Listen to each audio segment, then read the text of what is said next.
ma ataha ba ko dikkalee moom amina alladi yaati nisaa seetal waxu teggin bu rafet boobu yaani almaxaab aw mat lamma ataha ba ko dikkalee alladi li nga xam ne yaati nisaa mooy dikkal jigéen ñi ci seen mujj ëmb ra'at mu daal di gis di malal yàlla janaaxa tayrin laafu lu mel ni picc malaaka nafa mu dàq maaxaala la ko doon tiital min gisu min ci ay mbir yu di way rëy yu kéemaan ci métit laafu picc bu ko ne raay yëgatul benn métit ba doomam dikk wa chammatatha nnisaau zahiratu sana tashmitaha almalau al'ala zawu lkarami wa ma ra'at sittuna alzahraau aminatun min alajaibi fattaadida la tarum wa chammatatha ndokeel na ko annisaau jigéen ña azahiratu ña di way leer ñu taaru ñu rafet ni ki dana wax ni ku mel ni ki Mariama ak yeneen i jigéen fi xaybillahi ndokkeel si nañ ko jigéenu xóorul iin waxul ak jigéen àddina yi kat azahiratu sanan ci leer tashmitaha comme na ko ndokkeele woon kama chammatatha almalaul ala dégg nga mbooloo mu tedd ma gën kawe malaikullahi ya zawul karami ña di waroomi tedd kon xóoru iin ñi dégg nga nisaa u zahirat ak malaakay asamaa yëpp ndokkeel si nañu ko tasmitaha sina am ci naxwu nag tasmitaha al mala'u tasmitaha masdar la faailam mooy al mala'u lu dëgg masdar mi laaf na haaji maf'oola ma masdar mu laaf maf'ool door a rafa faail dana am masdar dana laaf faail door a nasab maf'ool shahadtu darba zaydin amran soo ko doon liraab shahadtu darba maf'ulu shahadtu waaye shahadtu masdar bi nag ana fa'ilam zaydin mi mu laaf ana maf'ulam amran bale mu nasab tasmitaha ndokkeelam tasmita masdar la haaji maf'ulam la ku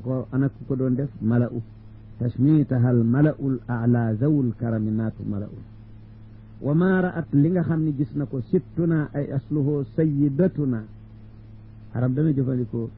sittun nisaa ay sayyidatun nisaa lu doon cosaan sayyidatun nisaa mu ni sittuna sayyidatuna az-zahraa'u ku leer ka amina la mu gis min al ajaa'ibi ci kéemaan fala tarum bul sàkku mukk taadida jéema lim bu bari ci di ko dox di limat doo ko man fala tarum bul sàkku a taadida limat ko li mu gis ci ay ajaa'ib at niswatan qad qulna aasiyatun wa bintu imrana tiiki alxuuru laa takimi ci ñu ko doon ndakkeel si nee na waqad ra'at gis na it moom amina niswatan aw jigéen ñu koy ndokkeel si loolu téere bu ñuy wax mawaahibu laduniya moo indi xise boobu ñu ci la ko jële mu ni gis naa aw jigéen ñoo xam ne dañu gudd ca kaw mel ni garab yi tàndal mel ni ki daal ñu ngi bokk ci jigéenu Bani Abdi Manaaf ñu wër ma xaw leen tiit naan kii ñii ana fan lañu ma xame ñu ne ma nun nooy diw ak diw noo di Asiya moom la ni ñu qad xul na ñu ne ko nun noo di Asiyatu bintu Imran imraatu Firawn almuxtalafati fi nubuwatiha wa saxiixu adamu nubuwatiha naka noonu Maryam bintu Imran ya ummu Isa ñooy ñaari jigéen wute nañ ci seen nubuwa waaye li gën a wér duñu nubuwa li qawlihi taala wa ma arsalna min qablika illa rijalan yuuxa ilayhim min ahli alqura wala nuuxi ilayhim min ahli alqura illa rijalan rek la mu ni ma kaleet nun noo di Asiya ak bintu Imran Maryam tiiki ñale alxuuru mooy jigéenu xuuru iin laa takini bul jàq kada algamaamu alladi ma fihi min algaraibi alxurri kashfa sirri la tasumi daanaka noonu ci ñu koy ndokkeel si algamaamu ay xiil alladi yoo xam ne ma fihi la ca ne min algaraibi alxurri ci ay kéemaan yu yéeme yu fés fihi ma nga ca ma fihi la ca ne fihi ma nga ca ci lan la ca ne nga ca ne ci ay garaibi alxurri mu ne ko nag laa tasum bul sàkku bul jéem kashfa sirri buñ ñi sekkarat xiin ya bu ko jéem nit mënu la xam lu ca ne de